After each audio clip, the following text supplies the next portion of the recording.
캄보디아에서 구금됐던 한국인 64명이 입국 절차를 마치고 인천공항을 나와 각 관할 경찰서로 압송됐는데요. 앞으로 진행될 수사와 법적 절차를 김한규 변호사와 함께 이야기 나눠보겠습니다. 안녕하십니까? 안녕하세요. 네, 캄보디아에 구금됐던 우리 국민 64명이 오늘 오전에 인천공항에 도착을 했습니다. 전세기 탑승과 동시에 전원이 체포되면서 각 관할 경찰서로 압송됐는데 앞으로 이들에 대한 조사는 어떻게 진행되나요? 네, 지금 오늘 64명이 도착했죠. 네. 사실 이들 대부분은 이미 이제 체포영장이 발부되었거나 뭐 심지어는 뭐 인터폴에 이제 적색 수배된 사람들이기 때문에 뭐 일종의 이제 강제 구금되었다면 뭐 피해자일 수도 있겠지만 거의 대부분은 이제 범죄 피의자입니다. 그러니까 범죄를 저지른 사람들이죠. 이들에 대해서는 이제 관할 경찰서도 굉장히 많은 경찰서에서 이미 그 뭐 조사를 받을 예정이더라고요. 그래서 예. 캄보디아 이제 현지 경찰이 이제 수집한 이제 증거라든가 그리고 그 우리나라에서 이들 범죄 행위로 인해서 이제 다수 피해자들이 신고된 내용들 이런 관련 증거들을 기반으로 해서 이들에 대해서 아마도 뭐 오늘 도착했으니까 뭐 바로 뭐 사실 장기간 비행한 것도 아니지 않습니까? 예. 그래서 곧바로 뭐 조사에 이루어져서 그들의 각자 범죄 행위에 대해서 뭐 기소되지 않을까 생각됩니다. 예, 말씀하신 대로 구금됐던 피해자이자 범죄에 가담한 피의자이고 이 중에는 인터폴 적색 수배자도 있는 건데 그러면 좀 어떤 기준으로 이 범죄에 가담 정도를 파악하게 되는 건가요? 네, 사실은 이제 첫 번째로 이제 보아야 될 것이 과연 이제 이 캄보디아 현지에 그 이들이 이제 자발적으로 간 것인지 아니면은 뭐 속아서 간 것인지 이 부분을 이제 구별을 해야 될 것이고요.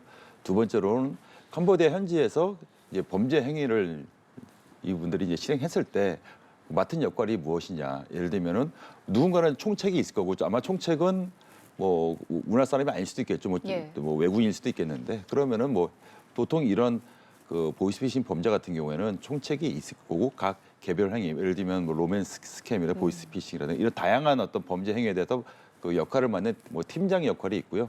그 팀장 역할에서 뭐 누구는 뭐 전화만 상담하거나 뭐 이런 식으로 범죄 행위하는 사람 각 조직 내에서 역할이 다릅니다. 그래서 사실 이들 범죄 행위 같은 경우는 대부분이 이제 재판을 받게 되면은 범죄 단체 가입 혐죄도 이제 추가 기소될 텐데요. 그래서 본인이 어떤 역할을 맡았으며 또 그 기간은 얼마나 되는지. 그러니까 뭐 예를 들면 뭐 이미 몇 년 전부터 가가지고 범죄 행위 한 사람도 있을 거고요. 예. 비교적 최근에 그 현재 가담해서 범죄 행위를 한 사람도 있을 테기 때문에 뭐 결국 본인이 맡은 역할, 그 자발적으로 간 것인지, 그 다음에 거기서 얼마나 장기간 범죄 행위를 했는지 이 부분이 구분되어서 아마 뭐 조사되고 재판에 넘겨질 것으로 보여집니다. 예, 또 보니까 여러 번 출입국을 반복한 경우도 있더라고요. 근데 이렇게 피해자이자 피의자인 이런 경우에는 법원에서 양형을 할 때는 좀 어떻게 판단을 하게 되는지 궁금합니다. 그 법원에서는 기본적으로 아까 제가 말씀드릴 것 중에서 첫 단추죠. 예. 그 이런 어떤 불법적인 범죄 행위가 이제 저질릴 것을 충분히 그 예상 또는 인지할 수 있었음에도 불구하고 자발적으로 간 거에 대해서 굉장히 그 비난 가능성에 책임을 묻습니다. 그래서 그 부분이 이제 인정이 되면 물론 이제 가가지고 현지에서 본인은 여기서 한 3개월 정도만 이런 범죄 행위를 하고 귀국할 예정이었는데 그 이후로 뭐 불법적으로 감금되었다. 뭐 이런 것은 뭐 변론으로 하더라도 일단 자발적으로 범죄 행위에 가담한 것이기 때문에 이 부분에 대해서는 굉장히 무겁게 책임을 묻고 있습니다. 예, 그러니까 알고 갔냐, 모르고 갔냐, 그리고 또 얼마나 범죄가 좀 중한가 이런 거를 판단한다는 거군요. 네, 사실은 근데 모르고 간 경우가 과연 있을까 좀 개인적으로 의문이 드는 게요. 예를 들면은 최근에 우리나라에서도 많이 이루어지고 있는 범죄 행위인데요. 예를 들면은 어떤 본인의 통장을 제공한다. 이게 사실 그 대포 통장을 제공하는 행위거든요. 예. 이게 예를 들면 현지에 가서 이런 대포 통장을 제공하게 되면은 많은 돈을 준다든가. 사실은 대포 통장은 불법인 것은 뭐 누구나 기본적으로 상식적으로 알 수 있는 행위거든요. 그래서 이런 범죄 행위를 과연 모르고 갔을까? 이거에 대해서는 좀 쉽지 않다. 그렇게 좀 전망됩니다. 예, 알겠습니다. 정보합동대응팀은 귀국 직후에 다음 주부터 한 캄보디아 합동대응 TF가 가동된다고 밝혔습니다. 이번 TF가 단순 대응 조직을 넘어서 제도화 단계로 간다는 점이 강조가 됐는데 그러면 앞으로 향후에 수사하는 과정이나 협력 체계 어떻게 좀 바뀔지 궁금합니다. 네, 일부 언론 보도에 의하면 지금 오늘 귀국한 사람이 64명이죠. 범죄 피의자들. 예. 근데 사실은 이미 캄보디아 내지는 그 부근에 그 우리나라 국민이 이런 범죄 단체 이런 조직에 가담된 국민이 뭐 1,000명이 넘는다 이런 언론 보도도 있더라고요. 그래서 극히 일부의 사람들만 지금 캄보디아 그 현지 당국에 이제 체포돼서 이민 당국에 구금된 사람들이 온 거거든요. 예. 그래서 훨씬 더 많을 것이고 사실은 얼마나 있는지도 사실은 정확한 숫자를 파악하기는 힘들 겁니다. 그래서 앞으로도 뭐 캄보디아뿐만 아니라 인근 동남아 지역에서 또 유사한 범죄가 그 벌어질 것으로 예상이 되는데요. 그래서 이번 캄보디아에서 이제 이런 범죄 대응 단체 TF를 만든 건 굉장히 유의미하다 생각 들고요. 예를 들면은 앞으로도 이런 그 범죄에 관련된 우리나라 사람들이 뭐 신고되었거나 또는 뭐 범죄 행위에 가담했지만은 본인이 이건 잘못된 것을 알고 후회를 하고 본인이 뭐 탈출을 시도한다든가 이렇게 해서 이런 정보들이 이제 캄보디아 당국에 포착이 되면 이런 정보들을 신속히 공유해서 우리나라 당국이 이제 적극적으로 대응할 수도 있는 거고요. 그리고 오늘 이제 예를 들면 오늘 64명 같은 경우는 이제 캄보디아 현지에서 범죄를 저지른 사람들 아니겠습니까? 예. 근데 이런 사람들에 대해서는 뭐 일종의 이제 리스트를 만들어서 그 캄보디아 그 당국에 다시 이분들이 뭐 형기를 마치고 또 다시 캄보디아 갈 수 있는 거 아니겠습니까? 그러면 이런 정보도 공유할 필요도 있고요. 뭐 필리핀 같이 뭐 이런 코리안 데스크도 설치를 해서 우리나라 경찰이 현지에 가서 뭐 이렇게 이런 범죄를 예방하고 피해를 방지할 수도 있겠는데요. 이 부분에서는 또 추가 논의가 좀 필요하다고 봅니다. 예. 국가수사본부는 이번에 송환된 64명 전원대에서 마약 검사를 실시하겠다고 밝혔습니다. 현지에서 뭐 약물 사용이나 투약 의혹이 있었기 때문에 마약 검사도 실시하게 되는 건가요? 네, 사실은 그 일정 기간, 상당 기간에 대해서 물론 자발적으로 그 이런 범죄에 가담한 사람도 있겠지만은 본인이 이제 예상한 기간을 훨씬 넘거나 그리고 비자발적으로 이제 범죄 행위를 계속 이어간 사람들이 있을 거거든요. 그런데 그런 경우에 계속 이런 불법 행위를 그 현지 범죄 단체에서 강요를 하는 수단으로서 이제 마약이 이용될 수도 있다 이렇게 좀 보고 있거든요. 예. 그래서 이런 마약 투약 사실도 확인을 하고요. 그러면은 사실 이런 지금 64명이 그 같은 범죄 단체에서 일을 했다면은 서로 간에 어떤 역할을 했는지 또는 이런 마약 투여 행위를 뭐 직간접적으로 지켜본 경우도 있을 수 있거든요. 예. 그래서 그것이 뭐 일부는 또 이제 자발적으로 본인이 범죄 행위에 죄책감을 좀 덜어내려고 자발적으로 마약을 투여한 사람도 있을 수 있고요. 아니면 강요에 의해서 마약 피해자일 수도 있기 때문에 이런 부분도 확인해서 또 뭐 조사해서 또 그에 합당한 법적 책임을 묻는 것이 지금 당국의 지금 예상된 조치입니다. 예. 그리고 이번 조사에서 인권 침해 여부도 함께 살펴볼 계획이라고 하는데 이 인권 침해 여부 같은 경우는 좀 어떤 부분에 초점을 맞춰서 살펴보는 건가요? 사실 이 부분도 사실 최근에 불거진 건데요. 이미 뭐 유엔 같은 경우도 우리나라 정부에 이미 뭐 수개월 전에 지금 캄보디아 현지에서 그 대한민국 국민에 대해서 이런 범죄 단체에서 많은 인권 침해 사례가 있다. 예를 들면 뭐 성폭력도 벌어지고 있고 뭐 어떤 뭐 폭력 행위, 예. 뭐 상해 행위, 아니면 불법 감금 행위 이런 걸 사실 우리나라 정부에 이미 경고를 했거든요. 대응해라 했거든요. 그래서 과연 이것이 뭐 단순히 범죄 행위를 그 조장한 것을 넘어서서 지금 이번에도 안타깝게도 그 뭐 대학생이 굉장히 고문을 받고 이제 사망한 사건이 있지 않았습니까? 예. 그래서 얼마나만큼 범죄 행위가 유린됐는지. 근데 이번에 그 귀국한 64명 같은 경우에는 적어도 외형상 어떤 뭐 상해를 입거나 뭐 굉장히 중대한 어떤 신체적 피해를 입은 것은 뭐 아직 현재적으로 밝혀진 건 없는 것 같아요. 근데 이분들 같은 경우에는 그런 피해 사실을 목격한 사람이 분명히 있을 수 있다고 생각 들거든요. 예. 그래서 어떤 인권 침해 행위가 있었는지도 사실 철저히 조사해서 향후 이런 범죄 피해가 좀 방지되는데 좀 대책을 세울 필요가 있다고 생각합니다. 그럼 이런 인권 침해에 대해서 조사를 하게 되면 그 현지에서 벌어졌던 범죄의 이 실상을 파악하는 데도 좀 도움이 많이 될 것 같아요. 그럼요.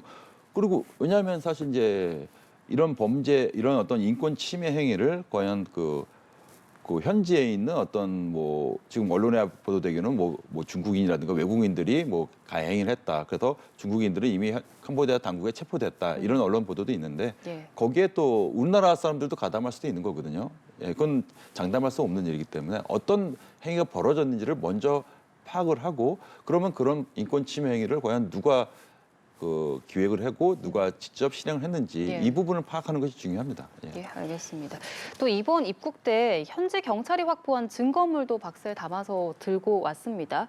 양국 경찰 간의 증거물 등의 수사 교류 공감대가 있다는 점이 보였는데 그러면 이런 협력이 앞으로 좀 수사를 하는데 어떤 도움을 줄 수 있을까요? 네, 아마 많은 그 도움이 될 것 같은데 뭐 단적으로 말씀드리면은 뭐 이런 좀 범죄 피의자들의 어떤 휴대폰을 캄보디아 어떤 현지 경찰이 뭐 압수를 했거나 그러면은 그 과정에서 그 많은 어떤 증거물이 또 파악될 수 있는 거거든요. 그리고 꼭 우리나라 그 이번에 교육한 63명 외에도 뭐 예를 들면 캄보디아 당국이 파악한 어떤 그뭐 현지 국민이라든가 캄보디아 국민이라든가 다른 중국인이라든가 다른 사람들의 관련자들의 어떤 증언이라든가 어떤 많은 증거들이 있을 수 있거든요. 그래서 그런 증거물들을 서로 공유를 해서 이미 많이 증거물이 온 것 같습니다. 그러면은 이번 그 범죄 피의자들의 범행 행위 더 나아가서 뭐 구조적으로 어떤 범죄 행위를 진행했는지 더 나아가서 이들을 지시한 사람이 누구든지 이런 부분까지 파악이 가능하지 않을까 그렇게 전망됩니다. 예,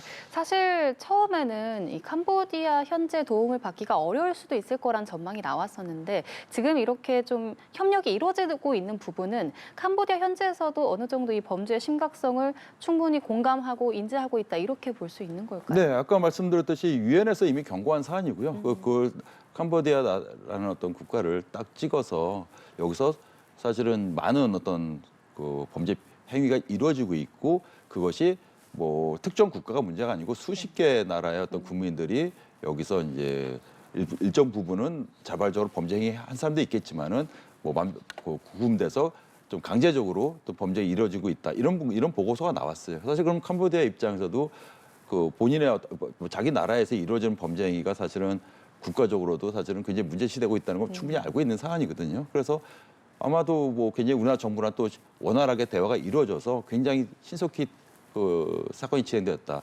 이번에 64명이 귀국한 것에 대해서 굉장히 쉽게 생각할 수도 있는데요. 예. 또 거꾸로 생각하면 우리나라에서 뭐 외국인이 이런 어떤 범죄 단체에 뭐 가입 조직이 돼서 수십 명이 범죄 행위를 진행했다. 그러면 사실은 우리나라 같으면은 우리나라 어떤 사법 체계에 따라서 시스템에 맞춰서 예. 구속을 하고 재판을 받고 이렇게 할 가능성은 높거든요.